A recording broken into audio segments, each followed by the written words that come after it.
அழுதால் உன்னை பெறலாமே என்று மனமுருகி பாடி சிவபெருமானால் ஆட்கொள்ளப்பட்ட அடியார் மாணிக்கவாசகர். பாண்டிய அரசனின் அமைச்சராக இருந்தவர் மாணிக்கவாசகர். அரிமர்தன பாண்டியன் இவரை பெரும் பொருள் கொடுத்து குதிரைகள் வாங்கி வர அனுப்பினார். திருப்பெருந்துறை வந்தபோது குருந்த மரத்தடியில் சிவபெருமான் குறுவடிவில் அமர்ந்திருப்பதை கண்டார். அவருடைய ஞான ஒளியில் கவரப்பட்ட மாணிக்கவாசகர் உலக மாயையை விட்டு சிவபெருமானையே தனது குருவாக ஏற்றுக்கொண்டார்.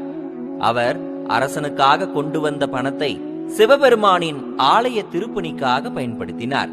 இவருடைய பக்தி பாடல்கள் மாணிக்கம் போல் இருந்ததால் சிவபெருமானே இவரை மாணிக்க வாசகர் என்று அழைக்கச் செய்தார்.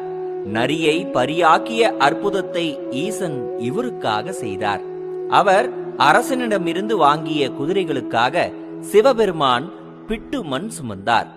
வைகை ஆற்றில் வெள்ளம் வரச் செய்து அதன் மூலம் அரசனுக்கு பாடம் கற்பித்தார்.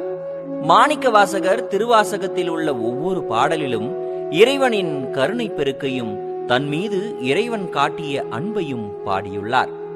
அவருடைய உருக்கமான பாடல்கள் பாமர மக்களுக்கும் எளிதாக இறைவனை அடைய வழிகாட்டின. இறுதி வரையில் சிவபெருமானின் அருளை மட்டுமே வேண்டி இறுதியில் சிதம்பரத்தில் ஜோதியுடன் கலந்தார்.